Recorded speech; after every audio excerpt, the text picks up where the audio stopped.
आज हम mass production और इंडस्ट्रियल मशीन के बारे में देखेंगे। जैसे अलग अलग इंडस्ट्रीज जो है वो इंडिया में बहुत ज़्यादा प्रोडक्शन किड्स वेयर का, वुमेंस वेयर का चालू होता है, क्योंकि अलग अलग प्रोडक्शन के लिए डिमांड बहुत ज़्यादा है। जैसे आप सबको पता है कि इंडिया में सबसे ज़्यादा लेबर है, लेबर पॉपुलेशन ज़्यादा है, तो यहाँ पे ज़्यादा प्रोडक्शन जो फॉरेन जो हमारे कंट्रीज़ है उनका डिमांड यहाँ पे रहता है। वो अपना स्पेसिफिकेशन जो है इंडस्ट्रियल गारमेंट के लिए वो यहाँ पे स्पेसिफिकेशन बेचते हैं, और हमारे जो लेबर्स रहते हैं वो यहाँ पे काम करके फिर वो सारा जो फिनिश प्रोडक्ट रहता है वो शिपमेंट थ्रू भिजवा देते हैं।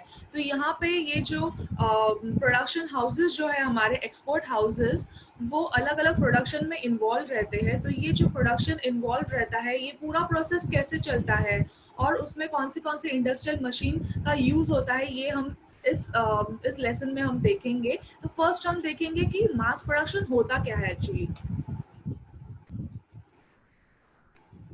Mass production, the production of large amount of product of standardized product is known as mass production। जहाँ पे बहुत बड़े पैमाने पे जहाँ पे प्रोडक्शन होता है स्टैंडर्डाइज प्रोडक्ट का, उसे हम मास प्रोडक्शन कहते हैं।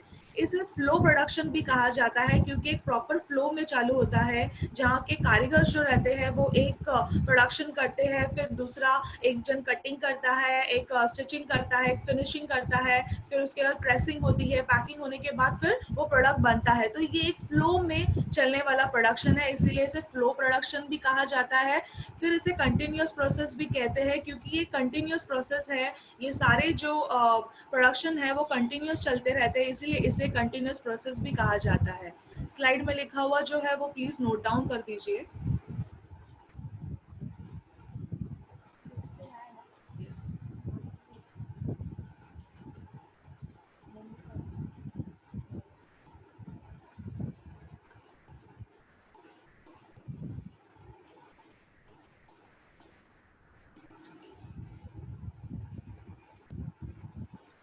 अब ये जो प्रोसेस है, अब ये मास प्रोडक्शन का जो प्रोसेस है कि ये कैसे चलता रहेगा, तो हमारे जो एक्सपोर्ट हाउसेस है ये अलग अलग जो गारमेंट्स है, जैसे हाउस कोट है, देन शर्ट्स है, टी शर्ट्स है, ये मैन्युफैक्चर करा के देते हैं। तो ये मैन्युफैक्चर करते वक्त जो भी प्रोसेस जो रहता है वो प्रॉपरली वो मास प्रोडक्शन के थ्रू करवाते हैं। और ये जो उन्हें, अब आप सोचते रहोगे कि ये प्रोडक्शन कैसे, उनको ऑर्डर्स कैसे मिलते रहेंगे, तो उनको ऑर्डर कहाँ से मिलते हैं, उनको कॉन्टैक्ट से मिलते हैं, इंटरनेट से मिलते हैं, और अलग अलग जो एग्जीबिशन ट्रेड फेयर्स जो रहते हैं उसमें से इनको ये ऑर्डर्स मिलते हैं। तब देखेंगे डिटेल में कि ये प्रोसेस ऑफ मास प्रोडक्शन होता कैसे है।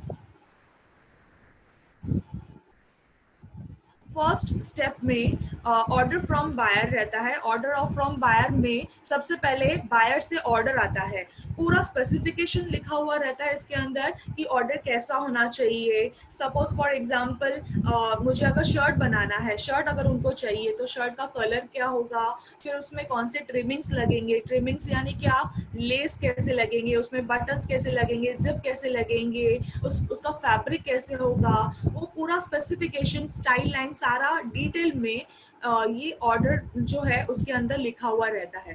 अब इस ऑर्डर के हिसाब से स्टेज नंबर 2 में पैटर्न प्रिपरेशन होता है। पैटर्न प्रिपेयर किया जाता है, जो मास्टर टेलर जो रहता है वो पूरा पैटर्न बनाता है, और इस पैटर्न को अच्छी तरह से चेक किया जाता है कि उसका स्टाइल लाइन कैसा है, उसके अंदर जो जो स्पेसिफिकेशन जो दिए गए हैं वो प्रॉपरली उसके अंदर डाले हैं या नहीं, वो सारी चीजें जो कस्टमर ने कही है वो सारी चीजें उस पैटर्न में आनी चाहिए। जैसे टक्स, डार्ट, प्लीट्स, जो भी चीजें अगर दी रहेंगी वो सारी चीजें उस पैटर्न प्रिपरेशन में डाला जाता है। ये जो पैटर्न बनाया जाता है ये मीडियम साइज का बनाया जाता है, ये मीडियम साइज का बना हुआ रहता है, इसीलिए इसको अलग अलग साइजेस में ग्रेडिंग किया जाता है। स्टेप नंबर 3 में हम लोग पैटर्न ग्रेडिंग देखेंगे। तो पैटर्न ग्रेडिंग में उसे मीडियम से small, large, double XL, extra small, ऐसे अलग अलग ग्रेडिंग साइजेस में उसे बनाया जाता है। Point number 4 that is sample preparation. अब ये जो पैटर्न हम लोग ने बनाया इसके हिसाब से सैंपल को बनाया जाता है। वो पैटर्न जो सैंपल बनता है उसमें वो सारे स्टाइल लाइन और फीचर्स डाले जाते हैं जैसे कस्टमर ने कहा है।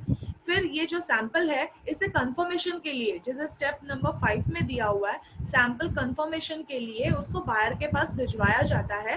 अगर बायर को ऐसे लगता है कि इसमें कुछ चेंजेस लाना है तो उसे वापस एक बार सैंपल बनाया जाता है। नहीं तो अगर कंफर्म हो गया कि यही है, जैसे प्रोडक्ट उनको चाहिए वैसे ही प्रोडक्ट अगर उनको चाहिए, अगर उन लोग सेटिस्फाई है तो प्रोडक्शन के लिए उन लोग येस बोल देते हैं, कंफर्म करा देते हैं। स्टेज नंबर 6 में रॉ मटेरियल परचेस होता है। रॉ मटेरियल परचेस में आप फैब्रिक खरीदते हो, देन ट्रिमिंग्स खरीदते हो, उस सारी चीज़ें थ्रेड के साथ जो भी बटन है वो सारी चीज़ों को जो रॉ मटेरियल परचेस है उसमें खरीदा जाता है, क्योंकि अभी ऑर्डर कंफर्म हो गई है, अभी उसके हिसाब से सामान को खरीदा जाता है। स्टेप नंबर 7 में fabric and raw material inspection होता है। फैब्रिक और रॉ मटेरियल इंस्पेक्शन के वक्त जो हमारा रॉ मटेरियल है एंड जो फैब्रिक है, जो ट्रिमिंग्स है, उसको इंस्पेक्ट किया जाता है कि जैसे बायर ने कहा है उसी हिसाब से कपड़ा मिला है या नहीं। फैब्रिक अगर उस कलर का नहीं रहता है तो उसको डाई किया जाता है, अगर ट्रिमिंग्स उस कलर के नहीं मिलेंगे तो उसे स्पेशली बनाए जाते हैं। तो इस स्टेज में सारे जो रॉ मटेरियल को इंस्पेक्ट किया जाता है, उसकी क्वालिटी चेक की जाती है। 8 स्टेज में स्प्रेडिंग की जाती है। स्प्रेडिंग यानी क्या? फैब्रिक को बिछाने के प्रोसेस को स्प्रेडिंग कहते हैं। तो फैब्रिक को बिछाया जाता है, सारे फैब्रिक्स को बिछाया जाता है।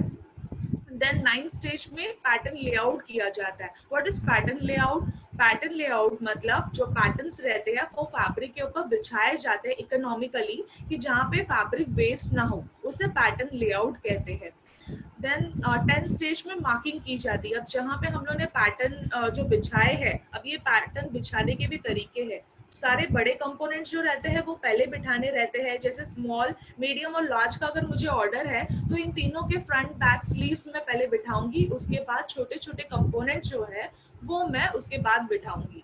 फिर उसके बाद कंपोनेंट्स बिठाने के बाद स्टेज नंबर 10 में लिखा हुआ है कि मार्किंग। तो ये सारे पैटर्न्स पे मार्किंग की जाती है।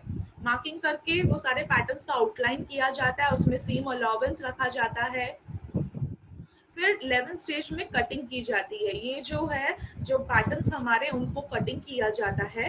कटिंग करने के लिए स्ट्रेट नाइफ कटिंग मशीन का यूज होता है और कटिंग करके सारे जो पीसेस है उसे साइड में लिया जाता है। स्टेज नंबर 12 में नंबरिंग किया जाता है। अब आप सोचोगे नंबरिंग क्यों? तो जो सपोज एक तागा है जिसमें मुझे गारमेंट निकालना है, तो मुझे एक कंप्लीट वन तागे में सारे गारमेंट के जो कंपोनेंट है वो एक ही तागे में निकालना है। ऐसा क्यों किया जाता है? क्योंकि अलग अलग तागे में अगर मैं अलग अलग कंपोनेंट्स निकालूंगी तो गारमेंट में क्या हो जाएगा, शेड डिफरेंस हो जाएगा। इसीलिए एक ही तागे में सारे कंपोनेंट्स को कट किया जाता है। अगर दूसरा तागा अगर मुझे रिक्वायर हो तो मुझे वहां पे सारे कंपोनेंट्स उस तागे में से निकालना है। तो जिस तागे में से निकाला है उस तागे का अलग सा नंबर डालना पड़ता है। उसमें जो कंपोनेंट्स के अलग नंबर रहते हैं, वो सारे नंबर्स को बंडल करके उसे बांध के साइड में रखा जाता है। अब ये सारे जो बंडल्स है नंबरिंग के हिसाब से जाते हैं स्टिचिंग डिपार्टमेंट में। नंबर 13 में स्टेज में लिखा हुआ स्टिचिंग। स्टिचिंग के वक्त सारे जो हमारे ये है कंपोनेंट्स है वो सारे जाते हैं स्टिचिंग के लिए। स्टिचिंग के लिए हर एक बंदा, इसमें भी स्टिचिंग डिपार्टमेंट में भी दो टेक्निक्स यूज किए जाते हैं। पहला टेक्निक है कि एक तो जो स्टिचिंग है वो एक बंदा, जो सारे कारीगर्स बैठे हुए रहते हैं, लाइन से बैठे हुए रहते हैं, उन एक बंदा एक पार्ट को स्टिच करेगा और वो फॉरवर्ड करेगा। जैसे एक बंदा फ्रंट को अटैच करेगा, फ्रंट को पॉकेट लगाएगा, दूसरा शोल्डर को ज्वाइन करेगा, तीसरा स्लीव लगाएगा, एक प्लैकेट बनाएगा, एक कॉलर लगाएगा, ऐसे अलग अलग वो आगे जाके फॉरवर्ड होता है। दूसरी टेक्निक जो है उसमें एक बंदा पूरा गारमेंट कंप्लीट करता है। ये दोनों भी टेक्निक्स यूज किए जाते हैं। देन स्टेज नंबर 14 में ट्रिमिंग्स रहते हैं। ट्रिमिंग्स मतलब क्या? मतलब जिप लगाना, बटन लगाना, ये सारे जो फिनिशिंग के जो चीज़ें हैं वो इस स्टेज में किए जाते हैं। लेबल्स लगाना, उसे अलग अलग चीज़ें अगर स्पेसिफिकली अगर लिखा हुआ है कि एम्ब्रॉयडरी करना है या पैच लगाना है, वो भी सारी चीज़ें इस स्टेज में गवर्नमेंट को लगाई जाती है। 15 स्टेज में प्राइमरी चेकिंग एंड ऑल्टरेशन होता है। अब क्या किया जाता है? ये प्राइमरी चेकिंग किया जाता है कि गारमेंट में कुछ फॉल्ट तो नहीं है, और फॉल्ट के हिसाब से क्या किया जाता है कि फॉल्ट अगर किसी गारमेंट में फॉल्ट दिखाई देगा, अगर दाग रहेगा या फिर स्टिचेस अगर साइड में हो गई, तो उसे क्या किया जाता है, उसको उठाया जाता है, फिर उसको धागे से बांध दिया जाता है और फिर उसको बकेट में रख देते हैं। अब ये जो बकेट रहता है ये जाता है ऑल्टरेशन डिपार्टमेंट में। इस ऑल्टरेशन डिपार्टमेंट में आपको जो भी चीजें अगर वहां पे दिख रही है उसको वापस खोला जाता है और उसे वापस स्टिच किया जाता है। स्टेज नंबर 16 में वॉशिंग के लिए भेजा जाता है। वॉशिंग जो स्टेज है वो कंपलसरी नहीं है, क्योंकि इस स्टेज में कोई कोई जो फैब्रिक्स, कोई कोई गारमेंट्स रहते हैं जैसे डेनिम, डेनिम को स्टिच करने के बाद उसके ऊपर फिनिशिंग दी जाती है, मतलब उसको स्मूथ टेक्सचर दिया जाता है, उसके ऊपर मड वॉश किया जाता है, कभी कभी पेंटिंग की जाती है, कभी कभी स्क्रीन पेंटिंग होती है। तो ये जो चीजें हैं ये इस स्टेज में की जाती है। Number 17 is mid inspection. इस स्टेज में इंस्पेक्शन किया जाता है कि हमारा जो गारमेंट है वो प्रॉपरली यहाँ पे बना हुआ है या नहीं। स्टार्टिंग में हम लोग ने इंस्पेक्शन वर्ड सुना कहाँ पे, जब हम लोग ने रॉ मटेरियल परचेज किया। मिड इंस्पेक्शन में जो गारमेंट बन गया है उसको इंस्पेक्ट किया जाता है। फिर उसके बाद नंबर 18 पे दिया हुआ है कि प्रेसिंग के लिए जाता है। तो प्रेसिंग के लिए जो जाता है वो प्रेस किया जाता है, उसको स्टीम प्रेस से प्रेस किया जाता है, उसके ऊपर लेबल टैग होता है और फिर पैकिंग के लिए जाता है। पैकिंग के लिए जैसे बायर ने स्पेसिफिकेशन कहा है कि ऐसे स्पेसिफाइड पैकिंग चाहिए, उसके हिसाब से बॉक्स में डालना है, प्लास्टिक में डालना है, जो भी स्पेसिफिकेशन दिया हुआ है उसके हिसाब से उसको पैकिंग की जाती है।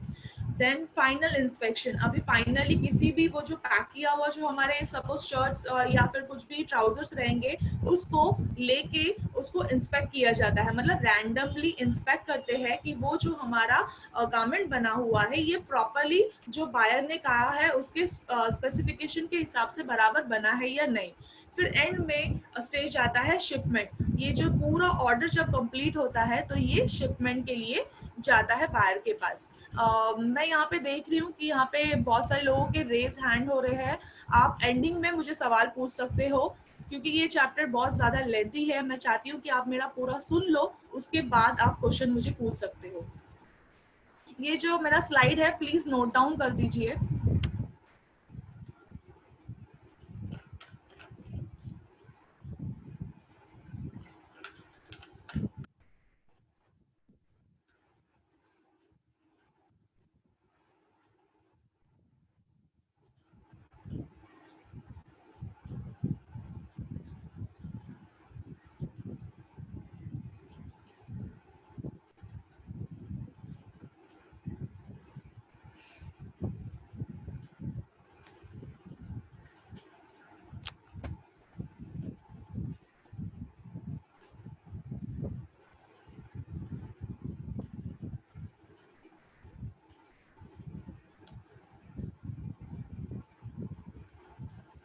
तो ये थे हमारे प्रोसेस था मास प्रोडक्शन का।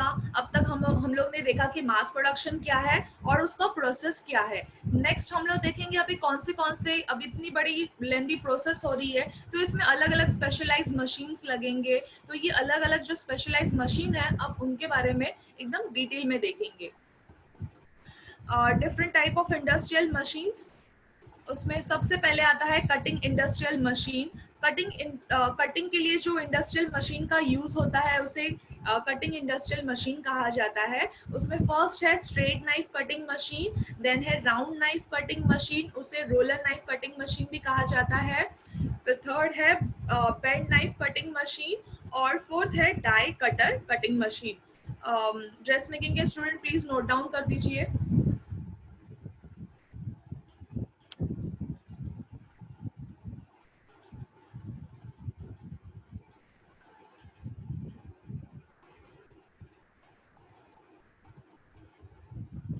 ओके, ये थे हमारे कटिंग मशीन। अब एक एक कटिंग मशीन के बारे में हम डिटेल में देखेंगे। इसमें फर्स्ट आता है स्ट्रेट नाइफ कटिंग मशीन।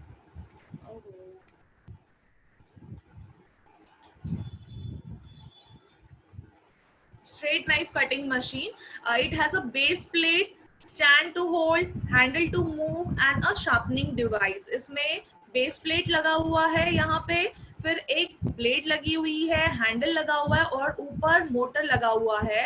इसकी ब्लेड की साइज, सेकंड पॉइंट, इसकी ब्लेड की साइज 2.5 सेंटीमीटर से 4.5 सेंटीमीटर है। Operator efforts depends on weight of motor. इसका मतलब क्या है, ऊपर का जो मोटर है उसका जो वेट रहता है उसके हिसाब से ऑपरेटर का जो एफर्ट्स लगता है। ये जो मशीन है इसे क्या कैसे ऑपरेट करते हैं, तो यहाँ पे टेबल पे सारे फैब्रिक्स को बिछाया जाता है, 100 से 200 लेयर्स बिछाए जाते हैं। फिर उसके बाद उसके ऊपर मार्किंग की जाती है और इस मार्किंग के ऊपर हमारी स्ट्रेट नाइफ कटिंग मशीन को घुमाया जाता है। तो अगर जितना मोटर हमारा वजनदार रहेगा उतना एफर्ट्स हमारे ऑपरेटर को लगाना पड़ेगा उसे मूव करने के लिए। Two kind of power is required, दो पावर्स की रिक्वायरमेंट रहती है, motor power for reciprocating blade and operator power power derives the knife through the lay. दो पावर की जरूरत रहती है, एक तो मोटर की जरूरत रहती है जिससे हमारी ब्लेड ऐसी घूमती है। उसके बाद जो पावर रहती है, जो ऑपरेटर पावर की जरूरत रहती है जिससे वो क्या करता है, मशीन को घुमाता है और फैब्रिक को कटिंग करता है। Wavy edgy knife edge knives are use to reduce the heat generation. इसकी जो नाइफ रहती है उसका जो एज रहता है वो थोड़ा सा वेवी रखा जाता है जिससे उसमें जो हीट जनरेशन रहता है उसे रेड्यूस करने के लिए। तो इसमें इस स्ट्रेट नाइफ कटिंग मशीन में एक शार्पनिंग डिवाइस भी लगाया जाता है। जैसे कटिंग होने के बाद इसको एक बार ऐसे घुमाया जाता है जिससे वो ब्लेड को वापस एक बार धार लग जाती है और कटिंग करने के लिए वो अच्छी तरह से यूज कर सकेंगे। तो ये था स्ट्रेट नाइफ कटिंग मशीन के बारे में। आप प्लीज थोड़ा शॉर्ट में राइट डाउन कीजिए।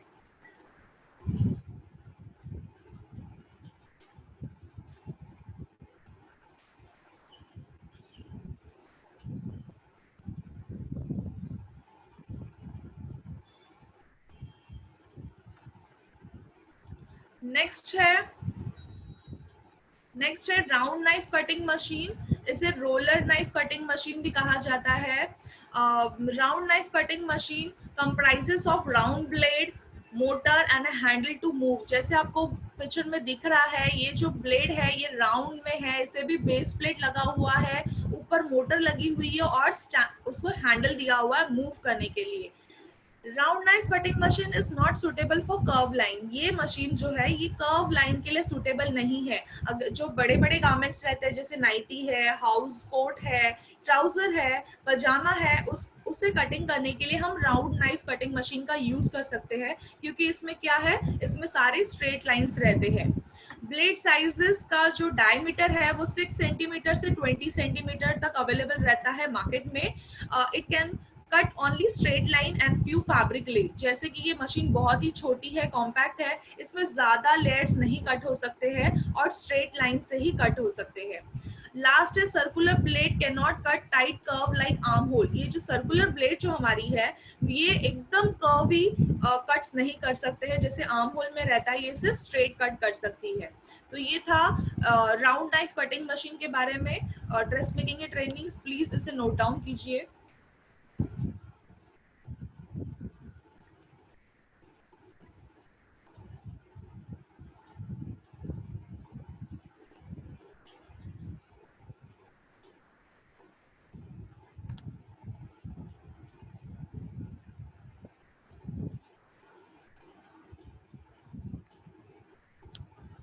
नेक्स्ट है bend knife cutting machine. Bend knife cutting machine जैसे आपको फिगर में दिख रहा है, एक बड़ा सा स्टैंड है, एक बड़ा सा स्टैंड है, यहाँ पे टेबल लगा हुआ है जिसपे ये मशीन इंस्टॉल की हुई है। अब देखते हैं इसके बारे में। The bend knife cutting machine have 2 और 3 पुलीज। इसके अंदर 2 या 3 पुलीज लगी हुई रहती है। इस फिगर में देखिए, अब यहाँ पे पुली लगी हुई है, यहाँ पे पुली लगी हुई है और इसके अंदर भी पुली लगी हुई है। Operate different from straight knife cutting machine. अब जैसे पहले वाले इसमें हमने देखा कि स्ट्रेट नाइफ कटिंग मशीन जो थी हमारी, हमने क्या किया था, उसे टेबल के ऊपर घुमा के फैब्रिक को कट कर रहे थे। लेकिन band knife cutting machine table पे ही लगी हुई रहती है, वहां हमें क्या करना पड़ता है, हमारा जो फैब्रिक है वो ही उसके ऊपर घुमा के करना पड़ता है। Band knife cutting machine have fix blade. इसका ब्लेड फिक्स रहता है। नैरो ब्लेड, इसका ब्लेड जो है कंपैरेटिवली स्ट्रेट नाइफ कटिंग से ज्यादा नैरो रहता है। Straight knife cutting machine needs space to cut, but bend knife cutting machine need no extra space for cutting. Straight knife cutting machine को थोड़ा सा कटिंग करने के लिए थोड़ा सा मार्जिन रखने की जरूरत पड़ती है, लेकिन बेंड नाइफ कटिंग मशीन एकदम एक्यूरेटली कट करती है, उसे कोई भी एक्स्ट्रा स्पेस की जरूरत नहीं होती है. Bend knife cutting machine is use for more for men's garment than for women's garment. Women garment से ज्यादा मेंस गारमेंट वाली जो इंडस्ट्रीज रहती है वो बेंड नाइफ कटिंग मशीन का ज्यादा यूज करती है. When small parts like collar और cuff is to be cut, metal patterns are clamped and bend knife cut it properly along the hard edges. अगर छोटे छोटे जो हमारे कॉलर या फिर कफ जो है उसे हमें कट करना है, तो इस छोटे कंपोनेंट्स को कट करने के लिए मेटल का पैटर्न बनाया जाता है, उसके ऊपर क्लिप किया जाता है और उसके हिसाब से हमारी जो बेंड नाइफ कटिंग मशीन है वो बराबर उस एज से बराबर से कटिंग करती है. तो ये था हमारे बेंड नाइफ कटिंग मशीन के बारे में. आप प्लीज नोट डाउन कीजिए.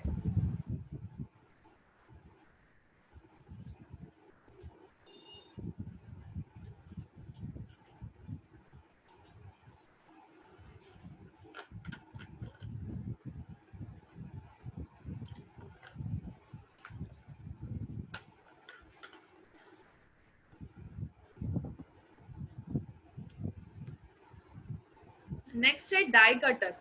डाई कटर नाम से ही पता चल रहा है आपको कि डाई पहले रहता है जिसे हम कट करते हैं. सबसे ज्यादा मोस्ट एक्यूरेट कटिंग होती है इस डाई कटर से. Die is made up of iron in the shape of pattern. जो हम लोग पेपर पैटर्न बनाते हैं वही शेप का पूरा डाई बनाते हैं. The fabric is spread on the table के ऊपर फैब्रिक को बिछाया जाता है. Die are fixed on the iron bar. जो डाइस बने हुए रहते हैं वो आयरन बार के ऊपर फिक्स किए जाते हैं और फिर उसको उसके ऊपर जाके प्रेस किया जाता है और हमारा फैब्रिक कट होता है. The die is been pressed on the fabric and cut the lays. इसका डिसएडवांटेज ये है कि वेस्टेज, फैब्रिक वेस्ट हो जाता है क्योंकि इसमें पैटर्न लेआउट नहीं होता है, पास में हम लोग ले नहीं रख सकते हैं, इसीलिए इसमें वेस्टेज की ज्यादा पॉसिबिलिटीज रहती है और कॉस्टली भी है क्योंकि हर बार हर गारमेंट के लिए हमें अलग सा डाई बनाने की जरूरत है. फिर थोड़ी देर के बाद जब हम इसे बहुत ज्यादा यूज कर लेते हैं तो उसका जो शेप है वो लूज हो जाता है, प्लस उसका जो शार्पनेस रहता है वो भी लूज हो जाता है. प्लीज इसके बारे में लिख लीजिए.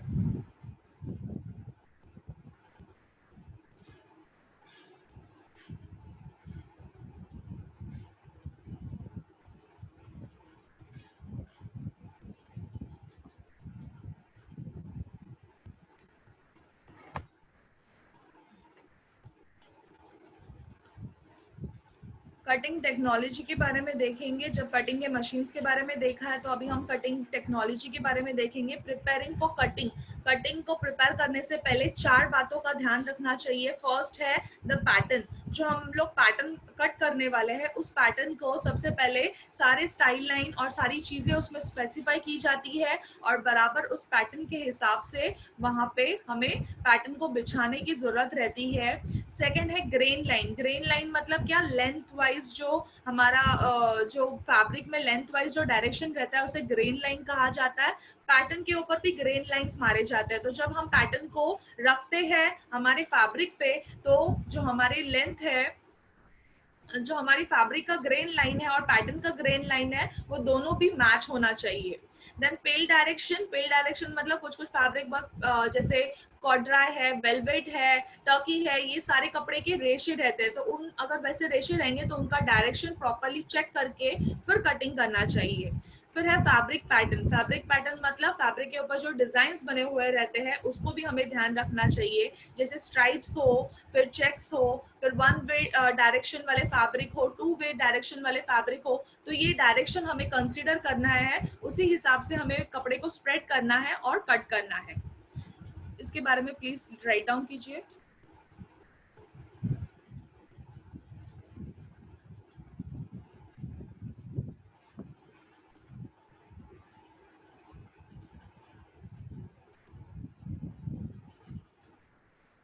नेक्स्ट है फ्यूजिंग टेक्नोलॉजी.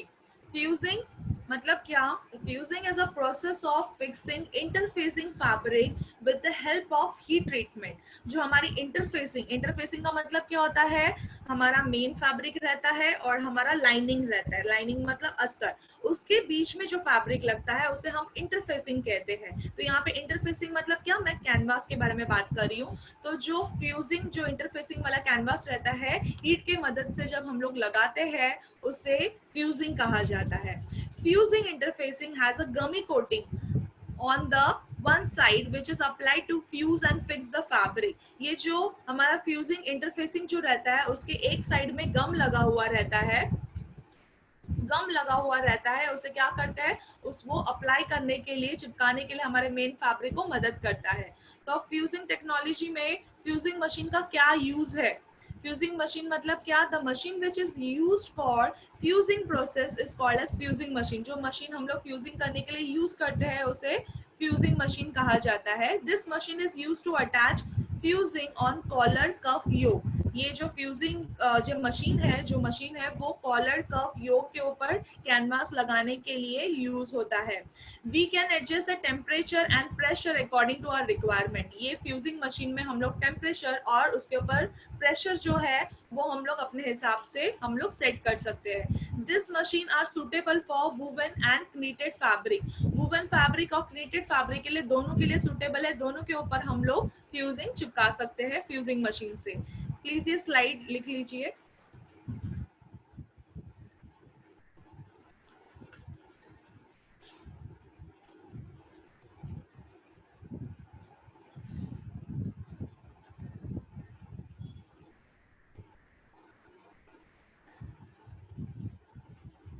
अब आपको पता चल गया कि फ्यूजिंग क्या है, फ्यूजिंग मशीन क्या है। अब फ्यूजिंग मशीन के जो टाइप्स है उसके बारे में हम देखेंगे।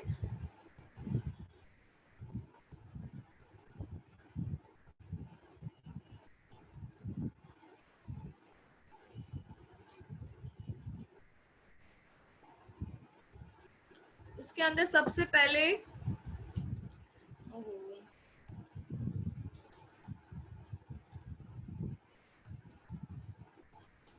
सबसे पहले आता है steam press fusing machine.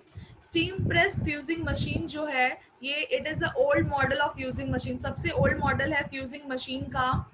Here the steam and pressure is used for fusing process like steam iron। Steam iron जैसे ही इसे यूज किया जाता है, इसमें स्टीम निकलती है, भाप निकलती है और प्रेशर से फ्यूजिंग को चिपकाया जाता था। It is difficult to adjust steam temperature, pressure and timing. इस मशीन में टेम्परेचर को, प्रेशर को और टाइमिंग को एडजस्ट करना बहुत ही ज़्यादा डिफिकल्ट था। Hence it was a failure model. इसलिए इस मॉडल को यूज नहीं किया जाता है क्योंकि इसमें ये तीनों के एडजस्टमेंट नहीं होते हैं। इस स्लाइड के बारे में प्लीज लिखिए। मैं देख रही हूँ यहाँ पे कोई हैंड रेस कर रहा है। प्लीज आपको जो भी क्वेश्चन पूछना है आप एंडिंग में पूछ सकते हो।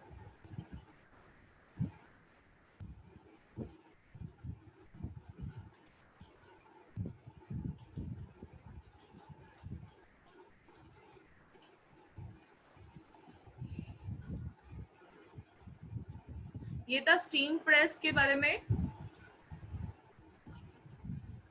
देन आता है फ्लैट बेड फ्यूजिंग मशीन। ये सबसे common type of machine use in all industry, commonly use होती है सारे इंडस्ट्रीज में। Machine are available in all sizes from small to large standing floor. ये जो मशीन्स है ये स्मॉल में अवेलेबल है और स्मॉल से लेके लार्ज तक अवेलेबल है। Loading can be done by manually and mechanically. ये लोडिंग हम मैनुअली भी कर सकते हैं, हम खुद भी रख सकते हैं, या फिर मैकेनिकली भी एक एक डालेंगे तो उसके अंदर, मशीन के अंदर जाता है। Heat is produce by heating element electrically. इसमें हीटिंग एलिमेंट जो है वो इलेक्ट्रिसिटी से मिलती है। Next point is we can control temperature, pressure and time according to fabric. जैसे हमारा फैब्रिक है उसके हिसाब से हम लोग टेम्परेचर, प्रेशर और टाइमिंग हम लोग एडजस्ट कर सकते हैं। जैसे लाइट जो फैब्रिक रहता है, सिल्क सेटिन जो रहता है, उसके लिए कम टेम्परेचर की ज़रूरत रहती है। और जो डेनिम जैसे बड़े कॉर्ड्राइट जैसे बड़े और हैवी जो क्लॉथ्स रहते हैं उनके लिए ज़्यादा टेम्परेचर की ज़रूरत रहती है। नेक्स्ट पॉइंट है there are two type of models. यहाँ पे दो टाइप के मॉडल्स है फ्लैट बेड फ्यूजिंग मशीन में। एक है वर्टिकल एक्शन मॉडल दूसरा है scissor action model. Vertical action model जो है, ये आपको नाम से ही पता चलेगा कि ये ऊपर से ऐसे प्रेस करके, ऊपर हीटिंग एलिमेंट रहता है, नीचे कैनवास को रखा जाता है और फिर उसके ऊपर प्रेस होके देन फ्यूज किया जाता है। नेक्स्ट है सीजर मॉडल। उसके अंदर मशीन को ऐसे ओपन किया जाता है और फिर उसके ऊपर सारे कंपोनेंट्स रखे जाते हैं। यहाँ पे 30 से 50 कंपोनेंट्स हम एक साथ बिठा सकते हैं सीजर एक्शन मॉडल में और उसे प्रॉपरली फ्यूजिंग कर सकते हैं। तो ये हो गया फ्लैट बेड फ्यूजिंग मशीन के बारे में। आप प्लीज नोट डाउन कीजिए शॉर्ट पॉइंट्स इसमें।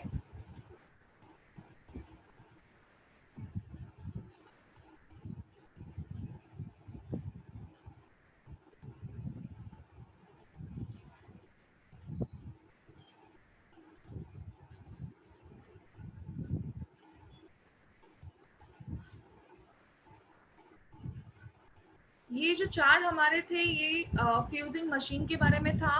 फ्यूजिंग पैरामीटर्स मतलब क्या? फ्यूजिंग के पैरामीटर्स मतलब तीन इंपॉर्टेंट चीजें फ्यूजिंग करते वक्त हमें ध्यान में रखना है। फर्स्ट है time, temperature and pressure.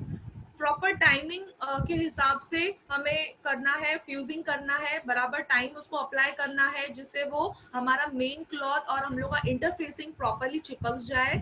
Second है टेम्परेचर। प्रॉपर टेम्परेचर की जरूरत है। हम लोग ने अगर प्रॉपर टेम्परेचर अगर नहीं यूज किया तो हमारे फैब्रिक जल सकता है या फिर मेल्ट हो सकता है। सेकेंड, थर्ड है हमारा प्रेशर। प्रेशर से टेम्परेचर, अगर प्रेशर अगर प्रॉपरली दिया नहीं जाएगा तो वो हीटिंग हीटिंग जो है वो प्रॉपरली होगी नहीं। मतलब हीटिंग का अगर टेम्परेचर प्रॉपर है लेकिन अगर प्रेशर ही प्रॉपर नहीं रहेगा तो फ्यूजिंग बराबर से हो नहीं पाएगी। तो तीन चीजों का आपको ध्यान रखना है फ्यूजिंग करते वक्त। एक है टाइम, टेम्परेचर एंड प्रेशर।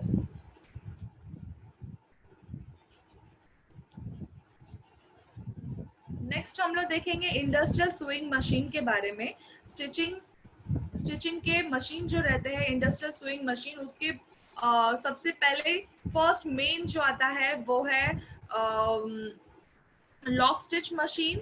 और उसके भी दो टाइप्स है, single needle machine and double needle machine.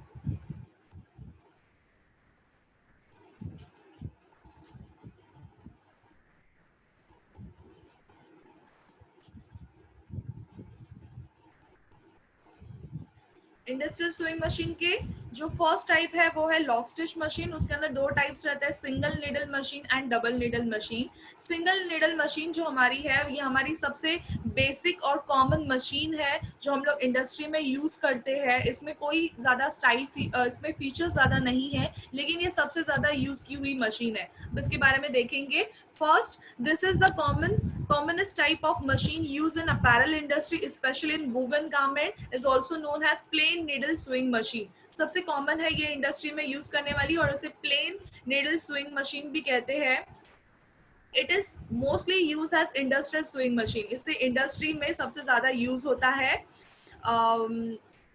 Third point is two thread needle for the machine, one for needle and another one for bobbin. इसमें दो थ्रेड की जरूरत पड़ती है, एक है जो नीडल से जाती है और दूसरी जो है वो हमारे बॉबिन से जाती है, बॉबिन में भरी जाती है। The next point is stitching is done on single needle. Single needle से ही हमारी स्टिचिंग होती है। Next point is less noise, low vibration, no radiation and environment friendly.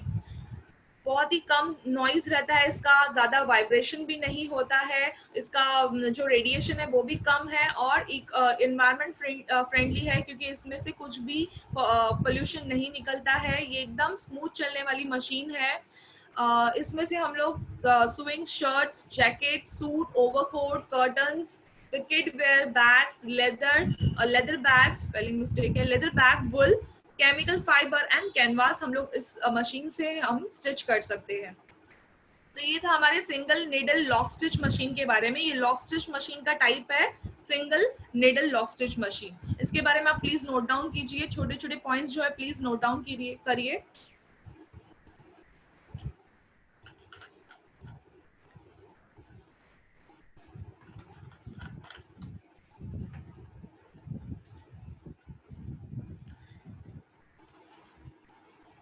Next है double needle lock stitch machine. Double needle lock stitch machine नाम से ही पता चल रहा है कि इसमें दो नीडल्स लगी हुई रहती है। इसके बारे में देखते हैं। Double needle machine is use for top stitching. Stitch करने के बाद ऊपर से टॉप स्टिच की जाती है ना, उसके लिए top stitch machine, double top needle machine का यूज किया जाता है। Double needle machine work on same principle like single needle machine while using two needles and two bobbin, thus resulting two parallel rows of block stitch। इसमें दो धागे use किए जाते हैं, दो बॉबिन केस यूज किए जाते हैं, जिससे दो पैरेलल लाइंस के स्टिचेस बनते हैं लॉक्स ऊपर से टॉप स्टिच करने के लिए। It is use in top stitching, top stitching के लिए यूज किया जाता है कहाँ कहाँ पे, शर्ट के योक पे, कॉलर पे और पॉकेट के लिए, ट्राउजर के साइड सीम पे भी किया जाता है, जहाँ पे हमें एक साथ दो स्टिच की जरूरत रहती है, तभी हम double needle lock stitch machine का यूज करते हैं। इसकी speed, the speed of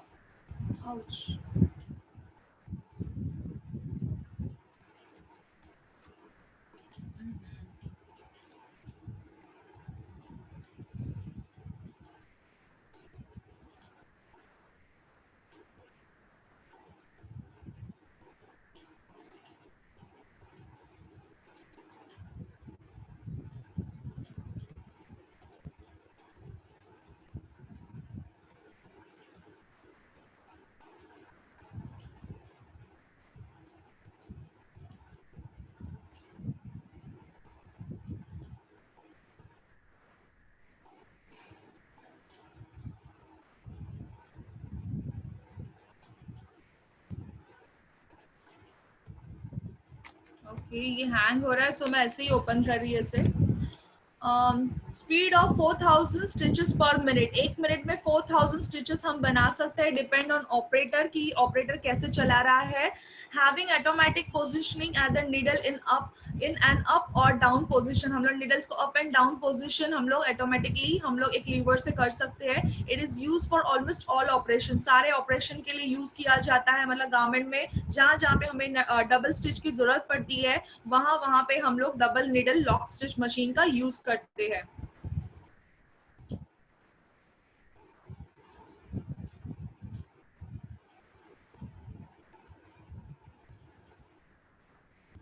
double needle machine के बारे में आप प्लीज राइट डाउन कीजिए।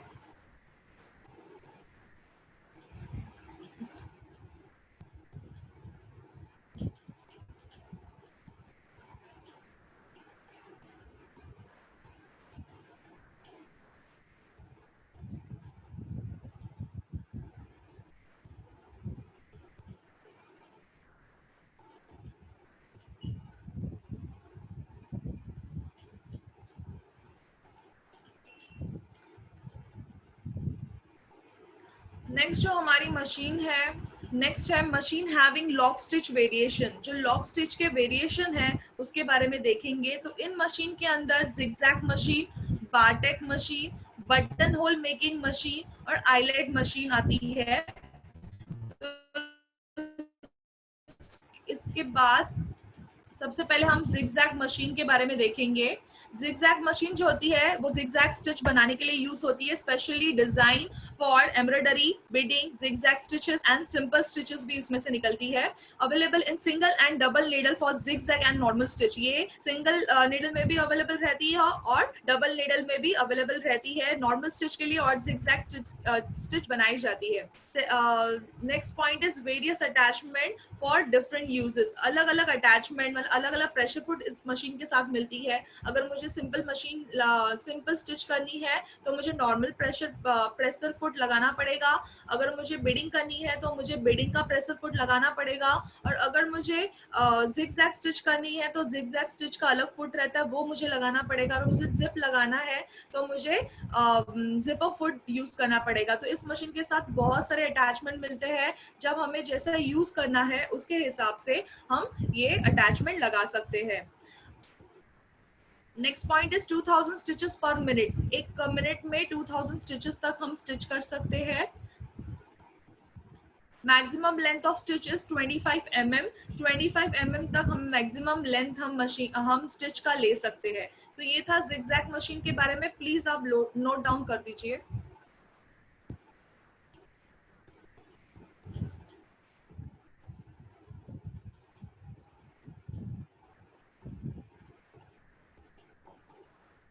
नेक्स्ट है बारटेक मशीन। बारटेक मशीन मतलब एक साइड में एक स्टिच जो रहती है स्ट्रेंथ देने के लिए बहुत सारी स्टिच एक साथ आती है, उसे हम लोग बारटेक कहते हैं। अटैचिंग बेल्ट लूप, बेल्ट के लूप लगाने के लिए, जैसे बेल्ट लगाने के बाद अगर हम लोग ने सिंपल स्टिच किया तो ये हमारे लूप्स निकल जाएंगे, इसीलिए वहां पे बारटेक किया जाता है। Increase the strength in the corner of the pocket, pocket के जो कॉर्नर्स रहते हैं उसका स्ट्रेंथ बढ़ाने के लिए इसको इसको क्या किया जाता है, इसको बारटेक किया जाता है। Closing two corners of button hole, button hole जो कोट के रहते हैं वो थोड़े बाउंड बटन होल रहते हैं, उसके भी कॉर्नर्स को स्ट्रेंथ देने के लिए बारटेक जो बारटेक स्टिच रहती है वो मारी जाती है। At the end of zipper, zipper के एंड में जहाँ पे बहुत बार हम लोग को निकालना और पहनना रहता है तो वहां पे चांसेस रहते हैं कि वहां पे उधर जाएगा, इसलिए वहां पे भी बारटेक स्टिच का यूज किया जाता है।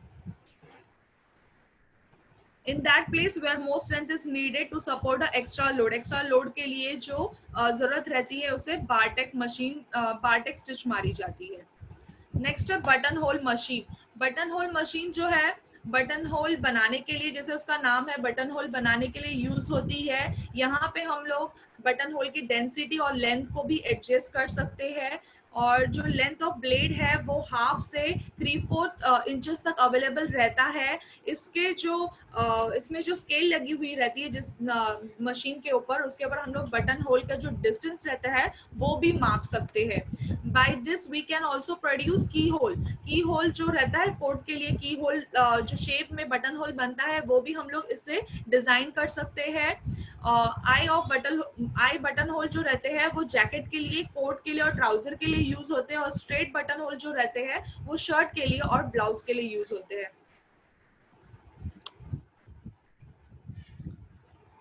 आईलेट मशीन, आईलेट मतलब जो आप शूज में देखोगे एक गोल होल रहता है, देन टी शर्ट्स पे जो या फिर जैकेट्स में जो होल रहता है कॉर्ड डालने के लिए, उसे आईलेट कहते हैं। ये मशीन सबसे सिंपल मशीन है और बहुत ही मतलब छोटी सी कॉम्पैक्ट मशीन है। And eyelet hand press is so simple to operate that anyone with the right material can use it, कोई भी इसे यूज कर सकता है। They are also known as government machine, बहुत ही सिंपल मशीन है इसे और बहुत ही कॉम्पैक्ट है। इसे सिर्फ कैसे यूज करना है, इस कपड़े को रखना है, आईलेट के दो पीसेस मिलते हैं, उसे ऊपर और नीचे लगाना पड़ता है और फिर उसको हाथ से उसके ऊपर प्रेस करना है तो आईलेट वहां पे बन जाता है प्रॉपरली। तो ये था आईलेट मशीन के बारे में। नेक्स्ट है machine based on chain stitch. Chain stitch पता है ना, चेन स्टिच के ऊपर जैसे बनी हुई रहती है वैसे दिखने वाले जो मशीन्स रहते हैं उसमें फर्स्ट आता है chain stitch machine, then second है ओवरलॉक मशीन, थर्ड है फ्लैट लॉक और interlock machine, feed of arm machine, button fixing machine and blind stitching machine. Please note down कीजिए, ये मेन टाइप्स है चेन स्टिच मशीन के। Chain stitch machine, overlock machine, flat lock और interlock machine जिसमें 4 thread and 5 thread रहते हैं, feed of arm machine, button fixing machine and blind stitching machine.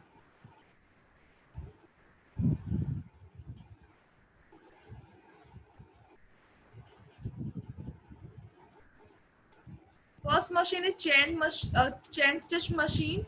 Chain stitch machine is one of the most used stitching sewing machine in apparel manufacturing. Apparel manufacturing में सबसे ज़्यादा use होता है, use for stitching chain stitch in garment. Garment पे जो chain stitch की design बनाने के लिए chain stitch machine का use किया जाता है। Needle thread is interconnected with looper thread. Looper thread में जो हमारे needle का thread रहता है वो looper thread से interconnect कर करके ऊपर से chain stitch बनाता है। Stitch can be easily unplug from last to first, अगर हम लोग चेन स्टिच को अगर खींच के निकालेंगे तो लास्ट से फर्स्ट तक हम लोग ऐसे ही उसे खोल सकते हैं। The appearance of chain is different in the face and back side. Chain stitch जो है वो ऊपर से अलग दिखती है, चेन स्टिच दिखती है और पीछे से एकदम प्लेन दिखती है, दोनों का जो लुक है वो अलग अलग है। Chain is use for temporary stitching और डेकोरेटिव पर्पस के लिए यूज की जाती है, डेकोरेटिव पर्पस के लिए भी यूज की जाती है, और अगर सिर्फ ऐसे ही बास्टिंग करना रहेगा तभी भी हम लोग चेन स्टिच का यूज कर सकते हैं। Chain stitch is done on woven or knitted fabric as well on jeans या डेनिम जो कपड़े रहते हैं मोटे कपड़े पे भी की जाती है, और वुवन और नीटेड कपड़े के ऊपर भी हम चेन स्टिच कर सकते हैं। Chain stitch is use in jeans pant, in seam and in shirt side seam shirt के केस में भी हम लोग चेन स्टिच यूज कर सकते हैं। फिर डेनिम जीन्स के साइड सीम पे भी यूज कर सकते हैं। It is also use for front packet stitching, for front का प्लैकेट जो रहता है उसके लिए भी हम चेन स्टिच यूज कर सकते हैं। तो ये था चेन स्टिच मशीन के बारे में, आप देख सकते हो। इसके short points please note down कीजिए।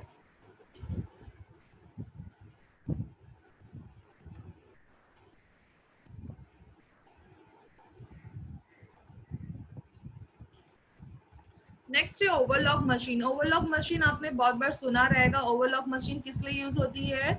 Overlock machine is use to finish raw edge of fabric. दो फैब्रिक के जो अंदर के साइड में रॉ एजेस जो रहते हैं उसको फिनिश करने के लिए ओवरलॉक मशीन का यूज किया जाता है। अब उसे फिनिश क्यों किया जाता है? जिससे उसके धागे ना निकले, इसीलिए उसे फिनिश किया जाता है। तो हम लोग ओवरलॉक मशीन यूज करते हैं। स्टिचेस कैन बी मेड इस ओवरलॉक मशीन में मेड बाय 2, 3, 4, 5, 6। हम लोग 2 थ्रेड से भी बना सकते हैं, 3 थ्रेड से भी बना सकते हैं, 5 थ्रेड से भी बना सकते हैं, और 6 थ्रेड से भी बना सकते हैं। स्टिच की जो लेंथ रहती है वो 2 से 4 mm तक हम एडजस्ट कर सकते हैं। Use for all type of garment, सारे टाइप ऑफ गारमेंट में यूज किया जाता है। इस ओवरलॉक मशीन में साइड में एक ब्लेड भी लगा हुआ जाता है, जिस ब्लेड जैसे स्टिचिंग होती है, जैसे उसके ऊपर ओवरलॉक होता है, वैसे साइड से फैब्रिक भी कट हो जाता है।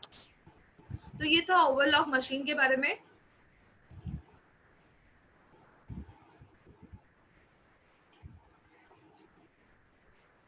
फ्लैट लॉक और इंटरलॉक मशीन जो 4 थ्रेड और 5 थ्रेड में मिलती है। Flat lock stitching is a stitching that looks like overlocking on both the side. ये जो स्टिचिंग है ये ओवरलॉक जैसी ही दिखाई देती है, लेकिन फ्रंट और बैक साइड से दोनों साइड से सेम दिखती है और फ्लैट दिखती है। ये कहाँ पे यूज होती है? It is use in swim wear, sports wear, on babies cloth, और just has a decorative expose seam. जहाँ पे स्टिच दिखाई देने वाली है वहां पे भी हम लोग इंटरलॉक मशीन का यूज कर सकते हैं। फ्लैट लॉक जो मशीन है वो टी शर्ट्स के यहाँ पे यूज होता है। Next is it creates a seam that is flat and has the same appearance both inside and outside। इसकी जो स्टिच की जो बनावट रहती है वो सीधे साइड से भी सेम रहती है और उल्टे साइड से भी सेम रहती है। ये था फ्लैट लॉक और इंटरलॉक मशीन के बारे में था। आप प्लीज नोट डाउन कीजिए इसके जो छोटे पॉइंट्स है वो।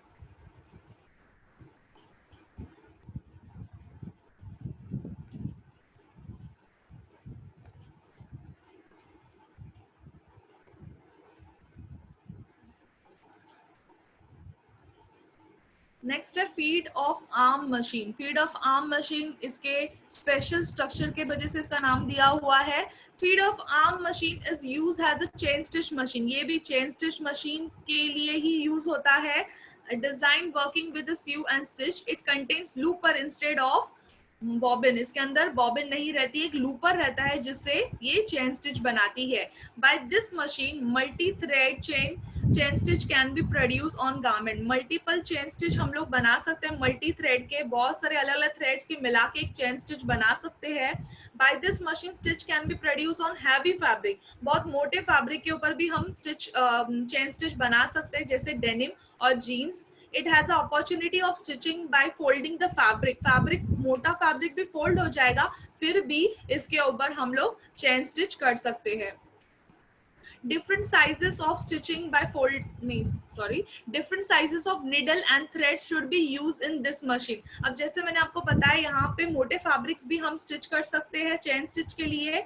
तो जैसे हम लोगों ने फैब्रिक लिया हुआ है उसके हिसाब से हमें निडल लेनी है, मोटी निडल लेनी है, और थ्रेड भी हमें मोटा लेना है। अगर हम लोग तो फैब्रिक अगर मीडियम वेट का यूज करें तो उसके हिसाब से हमें निडल और थ्रेड जो है उसके हिसाब से हमें यूज करना है। तो ये था फीड ऑफ आर्म मशीन के बारे में, प्लीज नोट डाउन कीजिए।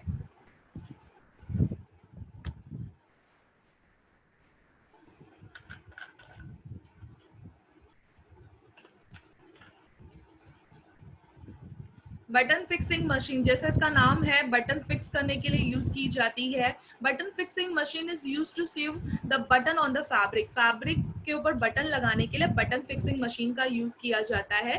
This machine are use to stitch button with 2 hole और 4 होल। इसमें 2 होल या 4 होल वाले जो बटन्स रहते हैं वो हम इसके अंदर स्टिच कर सकते हैं। Normal speed of machine is 2700 पर मिनट। 2700 पर मिनट हम लोग कर सकते हैं। ये मशीन इतनी ईजी है कि बस आपको क्या करना है, बटन को फिक्स करना है, फैब्रिक को मार्किंग के हिसाब से मार्किंग के यहाँ पे प्रेशर फुट के ऊपर रखना है और सिर्फ एक टैप करना है, थ्रेडल को एक बार दबाना है और आपका बटन वहां पे फिक्स हो जाता है। It has a stitch adjusting facility. यहाँ पे स्टिच एडजस्टिंग फैसिलिटी भी है जो कि हम लोग यूज कर सकते हैं।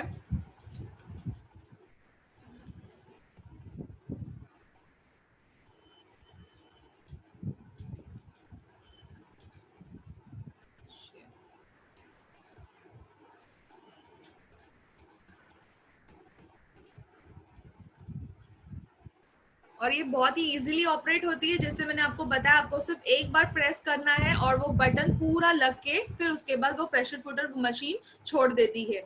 नेक्स्ट है blind stitching machine. Blind stitch तो आपको पता है, ब्लाइंड स्टिच कहाँ पे मारी जाती है, तो ट्राउजर के बॉटम के लिए, ब्लाउज के बॉटम के लिए। लेकिन ये स्टिच जो है वो सबसे ज्यादा फैक्ट्री में, जो ट्राउजर के फैक्ट्रीज रहते हैं वो वहां पे यूज किया जाता है, क्योंकि वहां पे बड़े पैमाने पे ब्लाइंड स्टिच करने की जरूरत रहती है।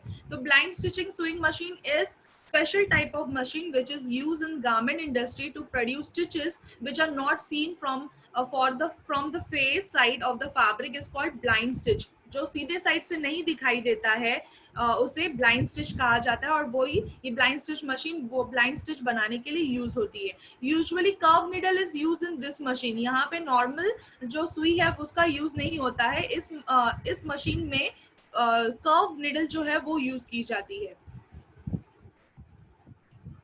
तो ये थे हमारे अलग अलग इंडस्ट्रियल मशीन के बारे में था।